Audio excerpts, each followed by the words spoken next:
Great morning, everyone. I say great morning because I don't believe that we went through everything we went through for good.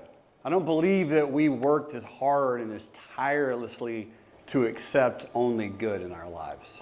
In fact, I believe that everyone here was created in the image of greatness. Therefore, I specifically and always say, great morning. I'm very, very careful with my words because I've realized one very important thing in my life, that our words create our world. I would love to share with you a story of words that changed my life forever. When I was 6 years old, I grew up about 30 minutes south to where the movie Deliverance was filmed, in the middle of absolute nowhere, Georgia, with no AC, no running water. As poor as you can grow up here in the United States. And I've learned, I say the United States because I married my wife. She's from Kazakhstan. Her level of poor is different than my level of poor. We would have battles over who grew up more poor. She won. She won. Because I did grow up in the greatest country in the world. And even though I did not know wealth, I knew what it looked like. There was a movie that changed my life. And in that movie, you've all seen it. It's my favorite film. The movie Forrest Gump. I thought you were saying Deliverance.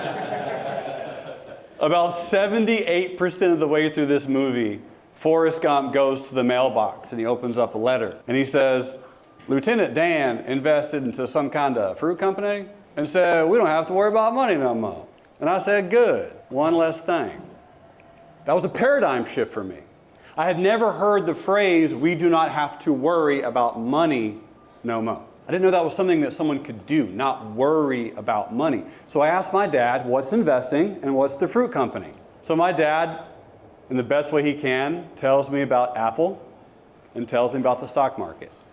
And he says, son, computers are going to be here forever. People are going to use them. Some of you have them on your desk right now. All of you have an Apple iPhone. If you don't, I'm sorry. But he knew that this was going to be a company that was going to sustain itself for a very long time. And so I asked my dad, I was like, Dad, we need to do what Forrest Gump did. We need to invest into Apple, to which he said, son, come on, that's for rich people. What do you want me to do? Go pick money off my money tree and just invest in Apple? Very interesting word choice that he used. Because without my knowledge or really intuition that pulled me, I was walking down the road one day and I began picking blackberries off a bush and eating them and thinking, man, I bet other people would really enjoy this delicious blackberry. So I started picking blackberries, I put them into a Ziploc bag, and I sold them door to door for $1 a bag in the summer of 1995 when I was 6 years old. Made $1,500 that summer selling blackberries. And my dad ended up matching the money, which come to find out he borrowed the money from my uncle, and we bought $3,000 worth of Apple in 1995, right at the bottom, when Steve Jobs was doing the whole thing and he was out. And now, I don't have to worry about money no more. But it wasn't from that investment. It was from other investments that I ended up making because I had to understand and learn about money. You see, we ended up selling those shares in 2000 at the top of the tech bubble. Again, pure divine coincidence, pure guess. We didn't know anything about the markets, but we were moving from the state of Georgia to the state of Florida because my dad got a big boy job because he realized that money was really cool. So when we moved, we sold my shares, and in 2000, I was handed $12,000 as a 12-year-old, which was a $32.7 million mistake. But that $12,000 as a 12-year-old lit such a fire in me that I wanted to study and to be in this world so much. But I had other beliefs that were given to me my entire life. You see, at the age of 6, from 0 to 6, I was also indoctrinated into a particular religion called the Jehovah's Witnesses. And in that religion, very, very often, you are dealt with an extremely scarce mindset. You are indoctrinated to believe that the world is ending tomorrow and that there's no reason to make money. There's no reason to make wealth. It's all going to be eradicated and finished very, very soon. No one knows the exact date, but any day now. I remember my mom very clearly saying to me numerous times, son, you'll never get a driver's license. There's no need. You'll never go to college. You'll never get married. You'll never have kids because there's no point. The world's not going to be here. And so growing up with that really arduous mindset, I never wanted to keep anything in my life. I never wanted to keep wealth or material possessions, which is why my 20s fucking sucked. My entire 20s, I made millions in the stock market 3 times. And guess how many times I lost it? 3 times. I mean, how many lessons do you need? Write this down if you're taking notes. There's no need to take your life lessons and turn them into a life sentence. You do not have to live with that mindset and those beliefs forever. You can change them. And the absolute way to change them, the reason that I brought myself here today and the reason I'm in front of you is because my gift is giving people a perspective and a mindset and words that are different. I offer a different way to live and believe because I have done it. I have made the shifts required to live a different life. No longer a life of discomfort, frustration, anger, annoyance, and pursuit, but a life of ease and simplicity. A life where I can choose the hard things I do to remind me of how grateful I am in life. Where now everything is simply easy and it comes to me rather than pursuing it. And it's all because of my words and how I change them. I would love to share with you how I changed one perception just a few years ago that has sent me on an entirely different trajectory. And that was one evening where I was sitting with a gentleman by the name of Billy Allsbrooks. Now the date was February 28th, 2022. And the reason I remember that is because that month I was taking up a challenge. You see, I like to challenge myself with hard things because my life is so easy and simple that I have to pick hard things to remind myself of how valuable and great and grateful I am. So this particular month, I decided to do what's called the Calendar Club. And the Calendar Club of this creation of mine is where I did 100 push-ups times the day because I was training for something that someone previously told me was impossible, which was 10,000 push-ups in just 24 hours. That I completed 2 months after the end of the story. But at the beginning of the story, I started on day 1 with 100 push-ups, day 2 with 200, day 3 with 300, day 4 with 400, and so on and so forth. Fun fact, my anniversary is on February 14th, and I did it anyway. After our massage day, sexy time, the hotel, the champagne, the roses, and the chocolate, at 10 p.m., I let my wife go to sleep, and what did I do? 1,400 push-ups. Not for her, not for David, for me. To remind myself that I'm choosing this, that this is my gift to myself. So on day 28, I'm doing 2,800 push-ups. Very slam day that day, by the way. I had many things going on. I had many things in my schedule. And I'm sitting here and I'm working out with this gentleman named Billy Allsbrooks. And Billy Allsbrooks is an incredibly amazing individual. This is someone that has poured so much light, love, and happiness into my life. He's on YouTube. If you guys ever get a chance to check him out, he makes motivational art. And we had a discussion about a man that you probably all heard of before. Jesus Christ. Anyone here ever heard my boy JC? So we decided to talk about, at 2 in the morning as I'm doing 2,000 push-ups, because I'd already completed 800 that morning, just having conversations as one would about Jesus. And I said, Billy, why is it that so many Christians struggle with wanting so much money consciously, but subconsciously they are literally terrified of having wealth? Because if they have too much, they'll become too great. And if they become too great, what happens? Pain will come into their life because I have now exceeded everyone's expectations along with my own expectations, and now I am too far removed from the people and the words and the places that I previously knew. I have no foundation, I have no grounding, and therefore I am too much. Marianne Williamson says, our deepest fear is not that we are inadequate. Our deepest fear is that we are powerful beyond measure. Because, ladies and gentlemen, don't we all know struggle, trials, tribulations, and hardships? But how many of us live in a day where everything is simple and easy? What would we do with all of that time and ease and joy and happiness and fulfillment and abundance? Would we know what to do? And since all of that is the unknown, it is by normal circumstance that we are truly afraid of it, because as humans, we are terrified of the unknown. Yes or yes? We are afraid of the unknown. So Billy and I are having this conversation. He goes, well, Jerremy, you're aware that Jesus was very, very rich, right? I was like, yeah, dude. I mean, you know, he's rich in the kingdom of God or whatever, and he's Jesus, so he's cool, right? Fist bump to my boy JC. He's like, no. Jesus is loaded. I'm like, Billy, all right, man. It's a little blasphemous. But we started looking into it. And I started doing a little bit of research. And I would love to share with you just 5 or 6 minutes of some of the research that I've done. Because what I've found is, what if all of the beliefs that you have that are not serving you were given to you and you just haven't taken the time to learn new beliefs? And what if all of those beliefs that you have right now are holding you back from the perfect dream life where you have the perfect relationship, the perfect health, the perfect body, all of the time, all of the money, and your life is fucking easy? What if that was available? If you're still taking notes, write this down. This is an affirmation that is, it challenges everything I've ever heard or been taught. And it makes my body go, no, I don't believe that. You ready? I can have everything all of the time. Now, what'd your brain just do just then? No, that's impossible. I mean, we all know what impossible spells. We all know that if we take a few moments and just put a pause and a space in between the M and the P, the word impossible spells, I'm possible.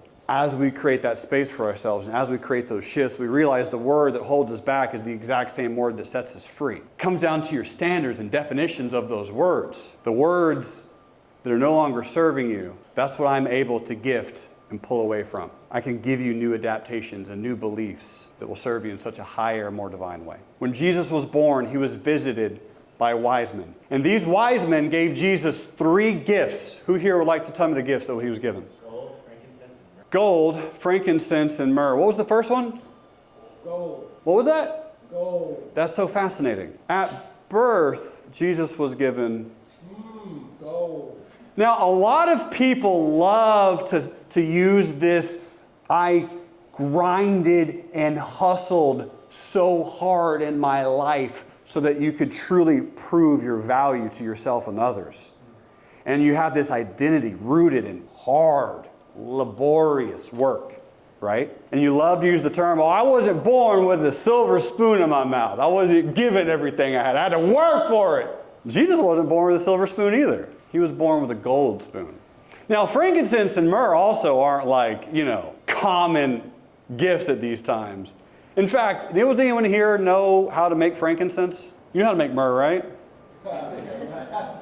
So you're telling me that in the desert 2,000 years ago, that's still probably a difficult commodity to get your hands on? In fact, it could be easily argued that those two were more valuable than gold is. Now, fun question, how come no one ever asked? I told you the answer, I read you the scripture, but no one said out loud, Jerremy, how much gold was he given? Now, the Bible doesn't say, but I have heard there's something that exists called YouTube. And in YouTube, we're able to just research historically how much treasure was received at certain times.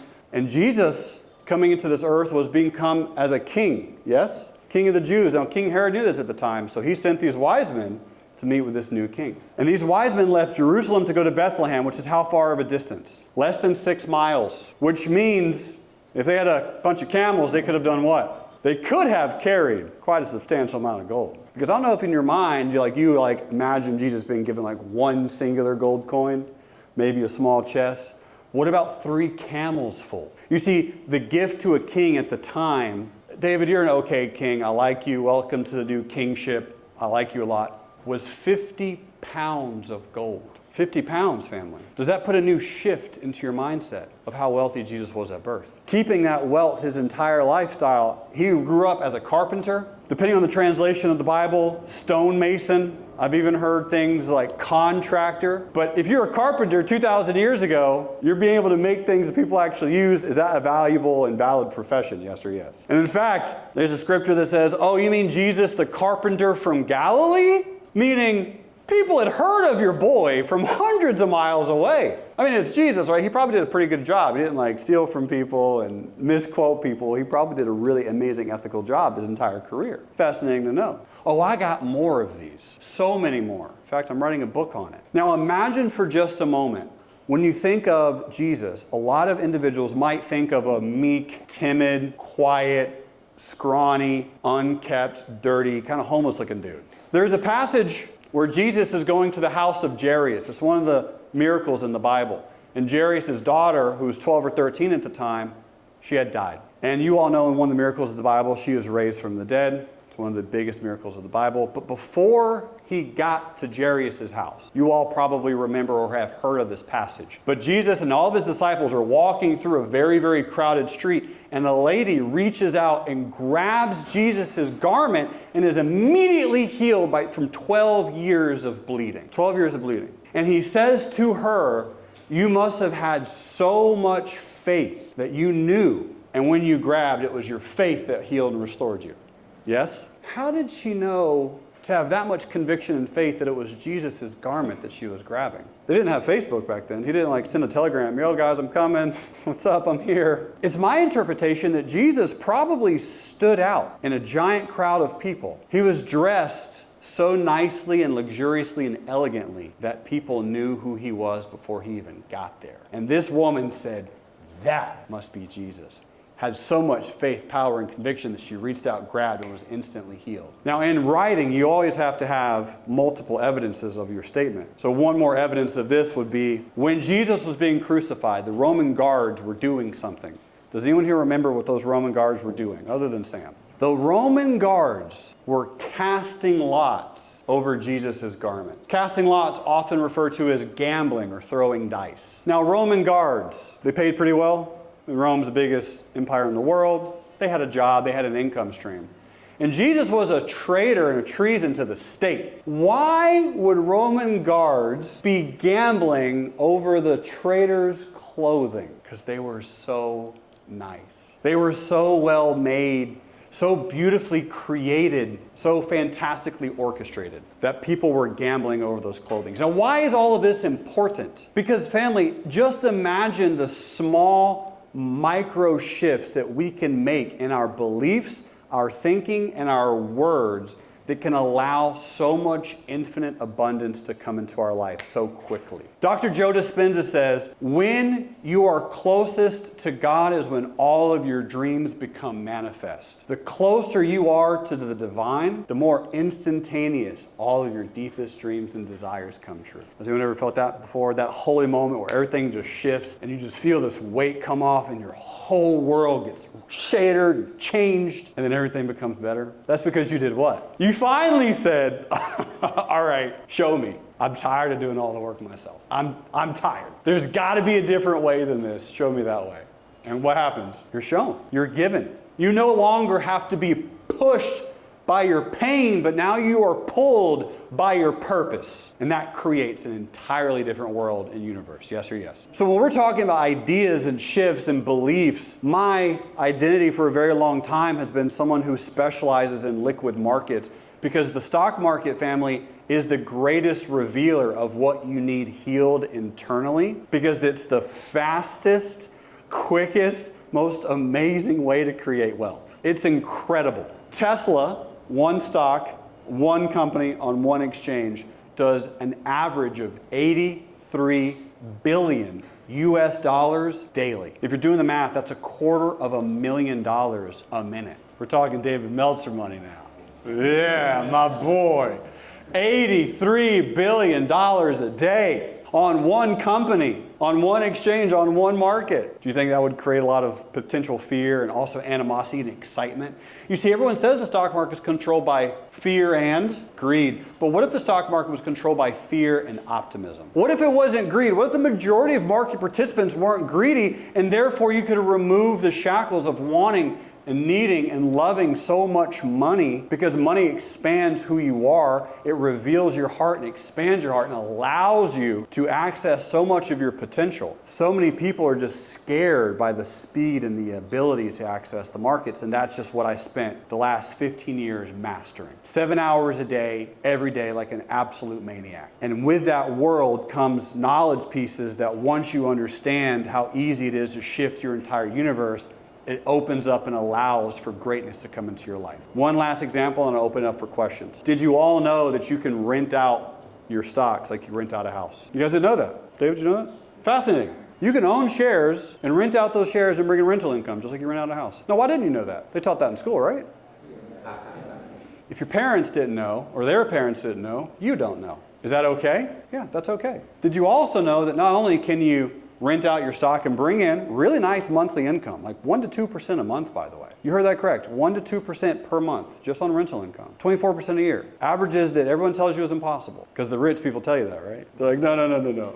You don't want this kind of money. More money, more problems. I'm like, yeah, prove it. Let me find out myself. Bring it on. Did you know you can rent out your stocks? They use the rental income to then buy an insurance policy on your stock. So then you can create an unlosable position for a certain period of time. Now, what do most people say about the stock market? Oh, it's too risky, man. I don't want to. Wait a minute. What if you just can't lose? Does that now create risk? In fact, generally in that situation, you can actually get paid to enter a non-losing position. You actually can receive 0.2 to 0.3 to 0.5, sometimes 1% cash flow to not lose money. Is that a different paradigm? Is that a different belief? Does that open up a world to new possibilities? When we sit down for a moment, we really ask ourselves, what do I believe? Why do I believe it? Does it have to be that way? And am I open to changing it? If you're ever open to changing your beliefs about money, happiness, wealth, abundance, or prosperity, I would love to be someone that can help you with that. So I got 4 minutes and 33 seconds because I'm so punctual. Time is abundant and I'm a master of it. What questions? Yes, sir. Gold is in the news right now. Gold is in the news. Following it? I love it. So where we at? I love gold. Where are we for bar? You can get it with the most recent news. What about it? 1 million a bar. You think that's where it's going? It's there. Gold's $1 million today? A bar. Yeah. Oh, a bar, not an ounce. Got it. Yeah. I was like, oh. Going home. Yeah. Bye. I'm out. See you later, guys. We're See you good. guys next month. Yeah. See ya. Yeah, $1 million a bar. I mean, so here's a question. Gold and silver, is it going to keep going up over time? Can you buy gold and silver? Yes or yes? Yes. Can you also own it in liquid instruments? Yes, you can. Now, the fascinating part is, if you own it in liquid instruments, which are called ETFs, can you also rent out your gold stocks and bring a monthly income on top of your gold? The answer is yes, you can. So I love gold, I love silver, I'm long on both. I have physical gold and physical silver, not a lot.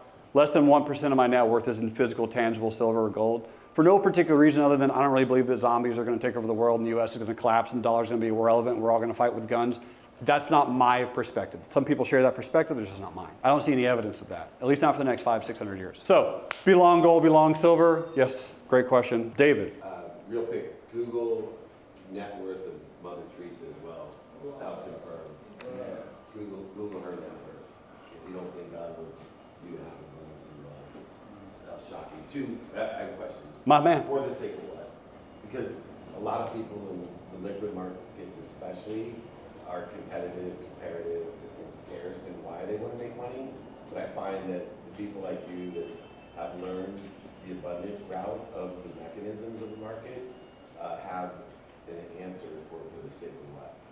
For the sake of what is a lot of individuals that I meet. If I say, what does financial freedom mean to you? They always say two things. I want to travel more with my family and I want to give more to charities and I want to provide more. What if every single dollar you made in the stock market, which is when you make money while you sleep, you just donate all that to charity? Is that possible? I mean, if you want to give more, can that be a vehicle? Can you create a vehicle that perpetually in your sleep creates wealth, impact, monetary assistance, and you can just give all of that away if you want to, if that's what excites you? So for the purpose of what is, the answer is expansion. If anyone here in this room, and all of you in this room are here for expansion, the stock market is an incredible expander and accelerator because it's so easily, readily available to all of us. And the stock market is just one, because what it does is it reveals how much wealth is actually out there. And once you go, wait a minute, oh my goodness, I'm thinking small, I'm playing small every day, I need to be bigger, I need to think bigger, it opens you up to so many opportunities. You're able to see more and be more. Who else? Yes, ma'am. 3 affirmations you can't live without. 3 affirmations I can't live without. I have so much time. Moms, I know you don't like that one. I get it. I know. But it's a really good one to say because it will shift everything. I have so much time. Number 2, I love money. A lot of people are scared of loving money. I love my wife. I love milkshakes. I love Snicker bars. I love money. What's the difference? One just has if I say I love dollars, you guys might go, oh, okay, calm down. What if I say I love Japanese yen? Oh, now you guys don't have such a visceral reaction to that one. All currency, right? And third, my favorite, money grows on trees. Because we're taught the opposite, but every Christmas we pay money to bring a tree into our house. And we spend $40 on pine cones from Etsy, right, my love? And pine cones grow on trees. Yes, sir. Last question. So, speaking of affirmations, I can have everything all the time. Everything's going to look different to every individual because we're so complex and unique. Any thoughts on the best route for people to figure out what is their everything so that affirmation is something? So one of my asks later is I want everyone here to work with my wife because she is an incredible, incredible intuitive healer. But the answer is you have to spend time to get clear. In fact, you should ask that question. One of my time freedom rituals that I do probably every 4 to 5 months is I'm in nature, more or less by myself, for 12 hours, listening. What am I supposed to do? Who am I supposed to meet? Who am I supposed to work with? Why am I supposed to work with that person? Where am I supposed to work with that person? Where should I teach them? What should I learn? What do I need to study? Ask big, powerful questions from someone more important than you, or for someone more expansive than you, or better than you, and then listen to those answers and have courage to step into those answers, because many people are always given a very quick answer and they're like, yeah, I don't like that. I don't want to move. That's dumb. I'm really comfortable here. If I move, I'm gonna have to pay more taxes, man. If I move, I don't want to move. I'd have to sell my house. I can't do that. I've lived here for 47 years. I can't sell my house. Ask, spend time to listen, have courage to step into it, and work with my wife. Thank you, family. Love you so much.